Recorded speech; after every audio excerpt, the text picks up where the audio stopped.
चिपळूणमध्ये बहादूर शेख नाका येथून काही अंतरावर असलेल्या हॉटेल वैभवच्या समोरील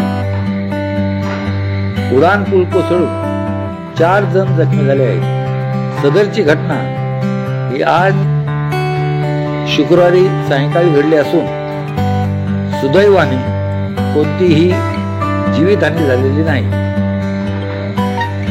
कोकण समाचार न्यूज चॅनल, जमालुद्दीन बंदरकर.